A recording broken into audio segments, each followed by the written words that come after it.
எடப்பாடியிடம் மன்னிப்பு கேட்பாரா சசிகலா? கூட்டணி பேச்சுவார்த்தை எழுதி கேட்கும் பிரேமலதா. கொங்கு மண்டலத்துக்கு தனி தேர்தல் அறிக்கை. இது போன்ற பல்வேறு விஷயங்களை தான் பார்க்க போறோம். வாங்க வீடியோக்குள்ள போகலாம். சௌபாக்யா home and kitchen appliances. Everest easy chef ஆகுங்கள் சில நிமிடங்களிலேயே. அமைச்சர் மூர்த்தி தரப்பிடம் கோவப்பட்ட அமைச்சர் மாசு தரப்பினர்.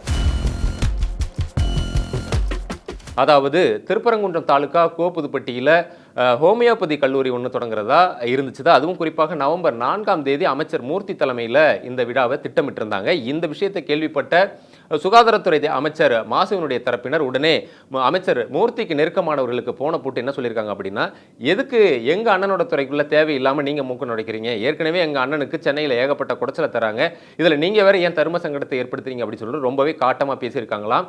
இந்த தகவல் அமைச்சர் மூர்த்திக்கு பாஸ் செய்யப்படவே, ஏன்பா நமக்கு தலைக்கு மேலே 1000 வேலை இருக்குது, இதில் எதுக்குப்பா இதெல்லாம் சொல்லிட்டு அவர் ரொம்பவே ஆதங்கப்பட்டதோட நிகழ்ச்சியை நவம்பர் 4ஆம் தேதியிலிருந்து நவம்பர் 10ஆம் தேதிக்கு தள்ளி வச்சிருக்காங்க. பிறகு நவம்பர் 10ஆம் தேதி இந்த நிகழ்ச்சி அமைச்சர் மாசு தலைமையில் நடைபெற்றிருக்கு. ஆனால் இந்த நிகழ்ச்சியில் அமைச்சர் மூர்த்தி அவர்கள் இந்த சுவடே தெரியாமல் கலந்துகிட்டு ரொம்ப சிரிச்ச முகத்தோட கலந்துகிட்டு இருக்காரு. எடப்பாடியிடம் மன்னிப்பு கேட்பாரா சசிகலா? அதாவது அதிமுகவில் சசிகலாவை இணைச்சிக்கணும் அப்படின்ற பஞ்சாயத்து ஒரு நீண்ட மாதங்களாகவே ஓடிக்கிட்டு இருக்கு.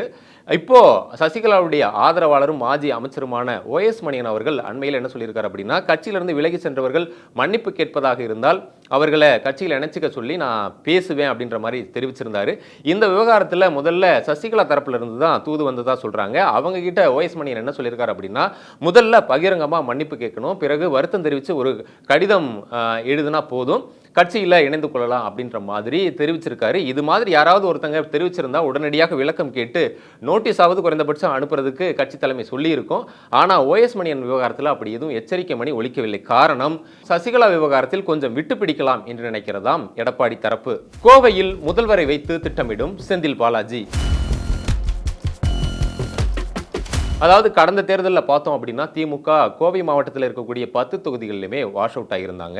இந்த நிலைமையில் செந்தில் பாலாஜி என்ன நினைக்கிறார் அப்படின்னா, மேற்கு மண்டல பொறுப்பாளராக இருக்கிற அவர் இந்த முறை மொத்தமாக அல்ல நினைக்கிறாரா, அதற்காக பல செயல் திட்டங்களையும் வச்சிருக்கிறார். குறிப்பாக தன்னுடைய ஒரு குறிப்பிட்ட சில டீம்லாம் வச்சு அவர் மாவட்டங்களுக்கு உட்பட்ட பகுதிகளில் ஒரு ஃபாஸ்ட் சர்வேயும் எடுத்திருக்கிறாரு. அந்த சர்வே படி இன்னும் சில திட்டங்களை வகுக்கலாம் அப்படின்னு பிளான் பண்ணியிருக்கிறாராம். குறிப்பாக கோவை, நீலகிரி, ஈரோடு இந்த மாவட்டங்களில் திமுகவுக்கு இப்போ வரைக்கும் சாதகமான நிலைமை நிலவினாலும் வரக்கூடிய டிசம்பருக்கு மேலே ஒருவேளை அதிமுக வலுவான கூட்டணியோட களமிறங்கிடுச்சுன்னா அதில் ஏதாவது பின்னடைவு திமுகவுக்கு வந்துடக்கூடாது அப்படின்றதுனால உடனடியாக முதல்வர் அவர்களை வைத்து கோவையில் ஒரு பிரம்மாண்டமான விழா ஒன்றை நடத்திடணும் அப்படின்னு திட்டமிடுறாரா. அது மட்டும் இல்லாமல் அந்த பிரம்மாண்டமான விழாவில் கோவை மக்கள் மட்டும் இல்லாமல் குறிப்பாக கொங்கு மாவட்ட மக்களை எல்லாம் இருக்கும்படியான சில புதிய பல திட்டங்களை பற்றியும் அறிவிக்கணும் அப்படின்ற திட்டமிட்டு வராரா. அதாவது என்னதான் அதிமுக ஐஸ் வச்சாலும் அந்த பக்கம் வாக்காளர்கள் பொதுமக்கள் வந்து திரும்பாத வகையில் பிராமிஸ் தரப்படுமா. மினி தேர்தல் அறிக்கையை போல கொங்கு மக்களை ஈர்க்கும் வகையில் பல செயல் திட்டங்களையும் அறிவிக்கணும் அப்படின்னு திட்டமிட்டிருக்கிறாரா. அதாவது என்னதான் அதிமுக கூட்டணி ஐஸ் வச்சாலும் அந்த பக்கம் மக்கள் திரும்பாத அளவுக்கு இந்த புதிய செயல் திட்டங்களுக்கு பிராமிஸ் தரப்படும் அப்படின்னும் அவர் தரப்புல வந்து சொல்லிட்டு இருக்காங்களாம். குறிப்பாக 2026 சட்டசபை பொதுத் தேர்தல் அறிக்கைக்கு முன்பாக இப்படி கொங்கு மக்களுக்கு மட்டும் ஒரு ஸ்பெஷல் அறிக்கை எப்படி தயாரிக்கலாம் அப்படின்னு சில சீனியர்களும் முணுமுணுக்க ஆரம்பிச்சிருக்காங்களா. நீதிமன்றத்தில் ஆஜராக தயக்கம் காட்டும் TR பாலு. அதாவது தமிழக பாஜக தலைவராக அண்ணாமலை இருந்த போது DMK ஃபைல்ஸ் என்ற பெயரில் திமுகவின் விஐபிகள் சிலருடைய சொத்து பட்டியலை அவர் வெளியிட்டிருந்தார். அதில் TR பாலு ஒருத்தரும் அடக்கம். உடனடியாக TR பாலு அவர்கள் அவதூறு வழக்கையும் அண்ணாமலை மீது தொடர்ந்திருந்தார். இந்த நிலையில் அண்ணாமலை அவர்கள் என்ன சொல்லியிருந்தார் அப்படின்னா, இதில் குறுக்கு விசாரணையை நானே TR பாலு கிட்ட செய்வேன் அப்படின்னு அவர் சொல்லியிருந்தார். இந்த நிலையில் கடந்த நவம்பர் 11ஆம் தேதி சென்னை சைதாப்பேட்டை நீதிமன்றத்தில் அந்த குறுக்கு விசாரணைக்கு வந்திருக்குது. ஆனால் TR பாலு அவர்கள் அன்னைக்கு ஆப்சென்ட். அதற்கு அவருடைய தரப்பு வக்கீல்கள் என்ன சொல்லியிருக்காங்க அப்படின்னா, அவர் எம்பியா இருக்கிறதுனால அந்த பணிகளில் ஈடுபட்டிருக்காரு, அதனால விசாரணையை வேறு ஒரு தேதிக்கு ஒத்தி வைக்கணும் அப்படின்னு கேட்டிருக்காங்க. ஆனால் அதே நேரம் அதே தேதியில் சென்னையில் திமுக சார்பில் நடந்த SIR திட்டத்துக்கு எதிரான ஆர்ப்பாட்டத்தில் TR பாலு அவர்கள் கலந்துட்டு இருக்காரு. அதை போட்டோ ஆதாரத்தோட மலையினுடைய ஆதரவாளர்கள் சோசியல் மீடியாக்களில் பகிர்ந்து பயப்பிரியா குமார் அப்படின்னு ட்ரால் பண்ணிட்டு வராங்க. குட்கா வழக்கில் கைதான திமுக பிரமுகர். அதாவது சென்னை கொடுங்கையூரில் 66 கிலோ குட்காவை கடத்தி வந்ததாக சல்மான் ஷெரீப் அப்படிங்கிறவரை போலீசார் கைது பண்ணியிருக்காங்க. விசாரணையின் போது தான் தெரிய வந்திருக்கு, அவர் சென்னையில் இருக்கக்கூடிய 35வது வட்ட திமுக பொருளாளர் அப்படின்னு தெரிய வந்திருக்கு. உடனடியாக என்ன செய்வது அப்படின்னு தெரியாமல் கையை பிசைந்த காக்கி வட்டாரம் உடனடியாக மேலிடத்துக்கு தகவலை கொடுத்துருக்காங்க. ஆனால் அதை கேட்ட மேலிடமோ யார் என்னென்னலாம் பார்க்க வேண்டாம், தவறு செய்திருந்தால் அவங்க மேலே கண்டிப்பாக நீங்கள் நடவடிக்கை எடுங்க அப்படின்னு சொன்னதோட கட்சி ரீதியாகவும் சல்மான் மேலே நடவடிக்கை எடுக்க சொல்லியிருக்கிறதாம் திமுக தலைமை. அது மட்டும் இல்லாமல் சல்மானுக்கு ஆதரவாக இயங்கிய நிர்வாகிகளுடைய லிஸ்ட்டையும் தலைமை கேட்டிருக்குதான். மாம்பழம் சின்னம் யாருக்கு? ராமதாஸுக்கா, அன்புமணிக்கா? தேர்தல் ஆணையம் அன்புமணியே பாமக தலைவர், மாம்பழ சின்னம் அன்புமணிக்கே சொந்தம் என்று அங்கீகரித்ததை எதிர்த்து ராமதாஸ் தரப்பு தேர்தல் ஆணையத்தை நாடியிருந்தது. பீகார் தேர்தல் முடிந்தவுடன் இதை பார்க்கலாம் என்று ஆணையம் சொல்லியிருந்த நிலையில் பீகார் தேர்தல் முடிந்த அன்று மாலையே ராமதாஸ் தரப்பிலிருந்து கட்சி தொடர்பாக, குறிப்பாக சின்னம் கட்சியினுடைய அங்கீகாரம் தொடர்பாக கடிதம் எழுதியிருக்கிறதாம். உடனடியாக இதை கேட்டு அதிர்ந்து போன அன்புமணி அவர்கள் உடனடியாக 12ஆம் தேதி ஈசிஆரில் ஒரு மண்டபத்தில் தன்னுடைய ஆதரவாளர்கள் மற்றும் நிர்வாகிகளுடன் ஆலோசனை நடத்தியிருக்கிறார். இன்னும் ஒரு சில வாரங்களில் கட்சி யாருக்கு சொந்தம் என ஆணையம் அறிவிக்க முடிவு செய்திருக்கிறதாம். ஒருவேளை தனக்கு எதிராக தேர்தல் ஆணையம் முடிவெடுத்தால் நீதிமன்றத்தை நாடவும் முடிவெடுத்திருக்கிறாராம் ராமதாஸ். விழுப்புரம் திமுகவில் கடமுடா.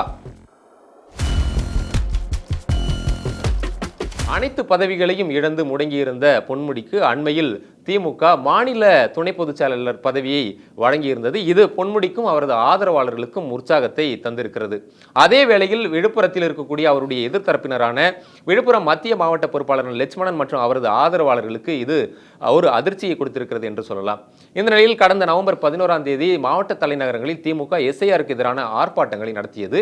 இதற்காக விழுப்புரத்தில் பல இடங்களிலும் பேனர்கள் வைக்கப்பட்டிருந்தன. குறிப்பாக லட்சுமணன் தரப்பிலிருந்து வைக்கப்பட்ட பேனர்களில் மாநிலத்தின் துணை பொதுச் செயலாளராக பொன்முடி அவர்கள் இடம்பெற்றும் கூட அந்த பேனர்களில் எல்லாம் பொன்முடியினுடைய புகைப்படத்தை தவிர்த்திருக்கிறார்கள். உடனடியாக இதை அறிந்த பொன்முடி தரப்பினர் போட்டியாக அவர்கள் தரப்பிலிருந்தும் பேனர்களை வைத்திருக்கிறார்கள். ஆனால் பேனர்கள் வைக்கக்கூடாது என்று லட்சுமணன் தரப்பினர் சண்டைக்கு வந்திருக்கிறார்கள். குறிப்பாக இரு தரப்புக்கும் இடையே பெரும் வார்த்தை போரே நடந்தது என்கிறார்கள். கிட்டத்தட்ட தள்ளுமுள்ளு ஒன்றுதான் நடக்கவில்லை என்றும் கூறுகிறார்கள். இப்படியே போனால் விழுப்புரம் தொகுதியை மறந்துவிட வேண்டியதுதான் என்று புலம்புகிறார்கள் விழுப்புரம் உடன்பிறப்புகள். கூட்டணி பேச்சு எழுதி கேட்கும் பிரேமலதா. கூட்டணி குறித்து இன்னும் பிரேமலதா அவர்கள் இன்னும் குழப்பத்திலே தான் இருக்கிறாராம். அது மட்டும் இல்லாமல் அந்த குழப்பத்தை இன்னும் கொஞ்சம் கூடுதலாக குழப்புற விதமாக ஜனவரியில் பொதுக்குழுவை கூட்டி எங்களுடைய முடிவை அறிவிப்போம் அப்படின்லாம் சொல்லிட்டு வந்தார். இந்த நிலையில் எடப்பாடி தரப்பினர் அவரை தொடர்பு கொண்டு ஃபெஸ்ட் ஆப்பரா பண்ணித்தரோம், குறிப்பாக உங்களுடைய மகன் பிரபாகரன் அவர்கள் சட்டசபைக்குள்ள எம்எல்ஏவா நுழைவார் அப்படின்னு சொல்லியிருக்காங்க. இதையத்தான் திமுக தரப்புலையும் சொல்லியிருக்காங்களாம். ஏற்கனவே அதிமுக கிட்ட ராஜ்யசபா சீட்டு விவகாரத்தில் சூடுபட்டதுனால இந்த முறை அப்படி ஆகிடக்கூடாது அப்படிங்கிறதால இரு தரப்புக்கிட்டையுமே இந்த கூட்டணி பேச்சுவார்த்தை தொடர்பாக எழுத்துப்பூர்வமாக எழுதி தந்தால்தான் அடுத்த கட்ட முடிவு என்று கராராக அறிவித்திருக்கிறாராம் பிரேமலதா. சௌபாக்யா home and kitchen appliances. Everest easy chef ஆகுங்கள் சில நிமிடங்களிலேயே.